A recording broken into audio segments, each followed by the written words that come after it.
Shalom Bapak Ibu semua, saat ini kita ada di khotbah minggu bersama Boksu Willy. Dan tema khotbah minggu ini adalah pengkhianatan Yudas dan maknanya bagi kita. Dalam kisah Alkitab, siapa tidak kenal Yudas Iskariot?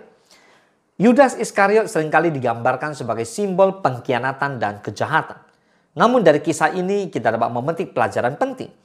Ini bukan tentang membenarkan perbuatannya, tapi tentang belajar agar kita tidak mengulangi kesalahan yang sama, kesalahan yang serupa dalam kehidupan kita. Saudara, pengkhianatan Yudas Iskariot adalah salah satu peristiwa paling tragis di dalam Alkitab. Kenapa? Dia adalah murid yang telah berjalan bersama Yesus, melihat mujizat yang Yesus kerjakan, dan mendengar begitu banyak pengajaran dan firman Tuhan. Namun ia menyerahkan Yesus kepada musuhnya hanya dengan 30 keping perak. Bisa bayangkan? Maka lewat khotbah minggu ini kita belajar 3 hal. Yang pertama, penyebab pengkhianatan Yudas. Yang kedua, konsekuensi dari pengkhianatan Yudas. Dan yang ketiga, pelajaran apa yang bisa kita ambil? Mari kita bahas. Yang pertama, penyebab pengkhianatan Yudas. Yang pertama yang menyebabkan Yudas mengkhianati Yesus, jelas karena cinta akan uang. Nah, poin pertama kita akan bahas tentang Yudas mengkhianati Yesus yang tertulis di Matius 26 ayat 14 sampai ke 16. Kemudian pergilah seorang dari ke-12 murid itu yang bernama Yudas Iskariot kepada imam-imam kepala. Ia berkata, "Apa yang hendak kamu berikan kepadaku supaya aku menyerahkan dia kepada kamu?" Mereka membayar 30 uang perak kepadanya. Dan mulai saat itu ia mencari kesempatan yang baik untuk menyerahkan Yesus. Saudara, Yudas menjual Yesus demi 30 keping perak doang. Hanya 30 keping perak, bayangkan. Ini menunjukkan betapa hatinya lebih terikat pada harta dunia daripada Tuhan sendiri. Di 1 Timotius 6 ayat 10 dikatakan karena akar segala kejahatan ialah cinta uang. Sebab oleh memburu uanglah beberapa orang telah menyimpang dari iman dan menyiksa dirinya dengan berbagai-bagai duka. Hati-hati saudara. Mungkin hari ini Anda mengatakan, saya bukan Yudas. Bahkan nama saya juga bukan Yudas. Tapi persoalannya, apakah sikapmu, hidupmu seperti Yudas? Jangan jual Tuhan demi uang. Mungkin Anda mengatakan, saya nggak ada jual Tuhan. Coba hati-hati. Renungkan baik firman Tuhan hari ini. Orang yang cinta uang itu sumber daripada segala kejahatan. Bisa jadi saudara jual Tuhan hanya demi uang seperti Yudas. Jangan cinta uang. Cintailah Tuhan dengan senang hati kita. Katakan amin. Yang kedua, hati yang tidak sungguh-sungguh mengasihi Tuhan. Saudara, Yudas bisa mengkhianati Yesus karena tidak sungguh-sungguh mengasihi Tuhan. Orang yang sungguh-sungguh mengasihi Tuhan tidak akan berbuat dosa. Yudas ada di antara para murid, tetapi hatinya tidak pernah benar-benar menyerahkan hidupnya kepada Yesus. Dia hanya terikat dengan harta dunia, hanya tertarik dengan uang dan uang. Apakah ada orang seperti ini di dunia? Banyak. Kita baca Yohanes 12 ayat 6. Hal itu dikatakannya bukan karena ia memperhatikan nasib orang-orang miskin, melainkan karena ia adalah seorang pencuri. Ia sering mengambil uang yang disimpan dalam kas yang dipegangnya. Berapa banyak orang Kristen yang jadi kasir, jadi bendahara, tapi tidak jujur. Mungkin saudara juga mengembalikan persembahan persepuluhan juga tidak jujur. Mungkin saudara juga memberi persembahan juga tidak jujur. Mungkin Anda mengelola uang pribadi pun tidak jujur. Mungkin Anda bekerja di sebuah perusahaan, tapi Anda juga tidak jujur. Saudara, Yohanes 12 ayat 6 mengingatkan kita bahwa Yudas juga seorang manusia biasa. Tapi Yudas jatuh. Pada akhirnya Yudas menjadi seorang pencuri. Nah, ini menunjukkan bahwa sejak awalnya hatinya sudah condong ke arah yang salah. Jadi hari ini kalau saudara sudah condong kepada uang, salah. Bertobatlah, katakan amin. Dan yang ketiga, Yudas dipengaruhi oleh iblis. Kita baca yuk, Lukas 22, 3-4. Maka masuklah iblis ke dalam Yudas yang bernama Iskariot, seorang dari ke-12 murid itu. Lalu pergilah Yudas kepada imam-imam kepala dan kepala-kepala pengawal bait Allah dan berunding dengan mereka bagaimana ia dapat menyerahkan Yesus kepada mereka. Jangan pernah buka celah. Iblis bisa masuk kepada siapa saja yang buka hati kepada dia. Iblis masuk ke dalam hati Yudas karena Yudas membiarkan dirinya terbuka terhadap dosa. Saudara, harusnya kita jauhkan diri dari dosa. Jangan mendekat-dekat kepada dosa. Jangan membiarkan dirimu terbuka terhadap dosa. Bertobatlah. Nah, ini mengingatkan kita bahwa kompromi kecil dengan dosa bisa membuka celah bagi kuasa kegelapan dalam kehidupan kita. Maka jangan pernah buka celah sekecil apapun itu. Amin. So, penyebab pengkhianatan Yudas ada 3. Yang pertama, cinta akan uang. Yang kedua, hati yang tidak sungguh-sungguh mengasihi Tuhan. Dan yang ketiga, dipengaruhi oleh iblis. Nah, setelah ini kita akan lihat konsekuensi daripada pengkhianatan Yudas. Ini poin kedua yang mau kita bahas. Yang pertama, penyesalan tanpa pertobatan. Matius 27 ke-3-5. Pada waktu Yudas yang menyerahkan dia melihat bahwa Yesus telah dijatuhi hukuman mati, menyesallah ia. Lalu ia mengembalikan uang yang 30 perak itu kepada imam-imam kepala dan tua-tua. Dan berkata, aku telah berdosa karena menyerahkan darah orang yang tak bersalah. Tetapi jawab mereka, apa urusan kami dengan itu? Itu urusanmu sendiri. Maka ia pun melemparkan uang perak itu ke dalam bait suci, lalu pergi dari situ dan menggantung diri. Lihat, Yudas merasa bersalah setelah melihat Yesus dihukum. Tetapi dia tidak bertobat kepada Tuhan. Penyesalan tanpa pertobatan sejati hanya membawa kehancuran. So, hari ini Bapak Ibu kalau mengatakan menyesal, belum tentu bertobat. Tapi orang yang bertobat pasti menyesal. Jadi harusnya Bapak Ibu juga sungguh-sungguh bertobat, maka hidupmu akan berubah. Tapi ingat, kalau menyesal tanpa bertobat, justru hanya akan membawa kehancuran. Itu yang pertama. Nah, kita lihat yang kedua tentang kehancuran dan kematian yang tragis. Ini adalah sebuah konsekuensi yang harus dialami oleh seorang Yudas Iskariot daripada pengkhianatan dia kepada Yesus. Nah, saudara, Yudas akhirnya gantung diri karena tidak mampu menanggung rasa bersalahnya.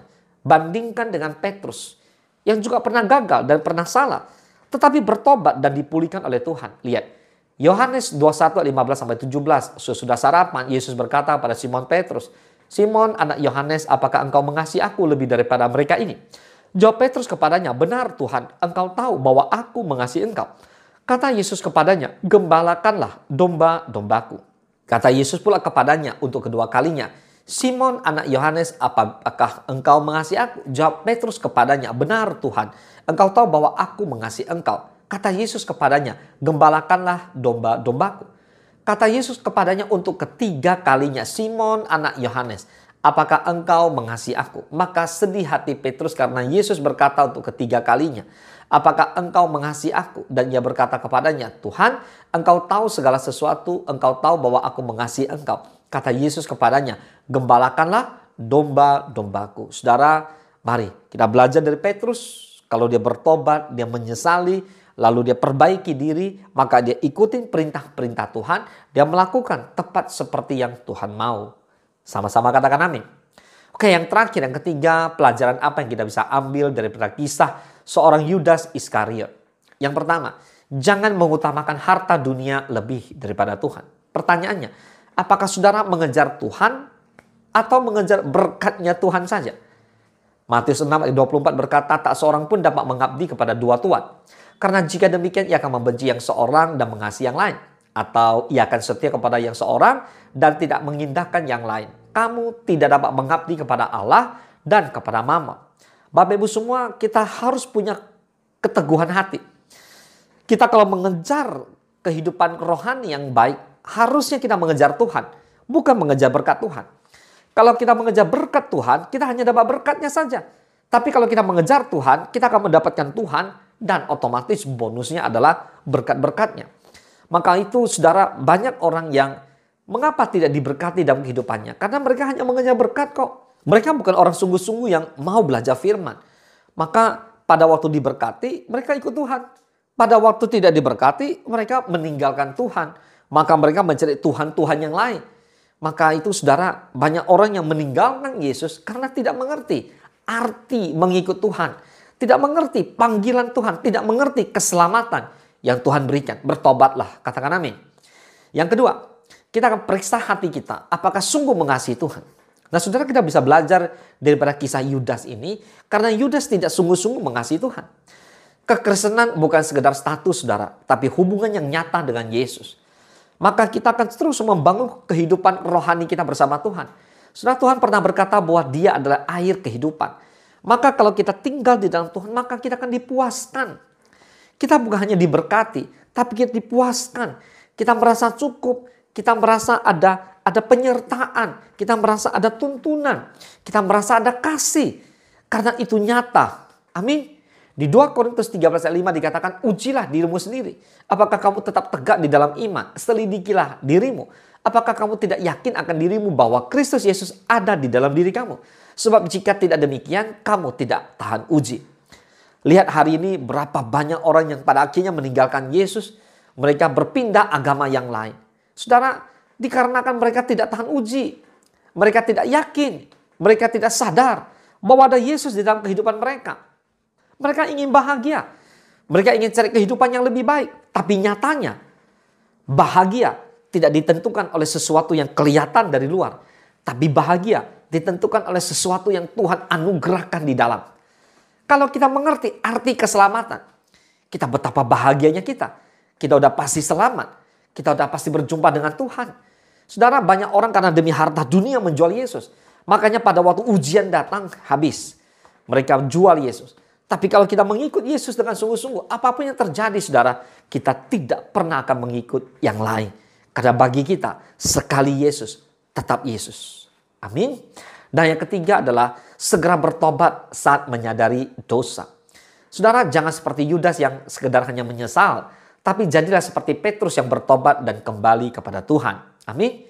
Di 1 Yohanes 1:9 dikatakan, jika kita mengaku dosa kita, maka Ia adalah setia dan adil, sehingga Ia akan mengampuni segala dosa kita dan menyucikan kita dari segala kejahatan. Amin. So bertobatlah menyadari dosa, maka kita hidup sungguh-sungguh karena kita percaya Allah kita adalah Allah Maha Pengampun. Amin.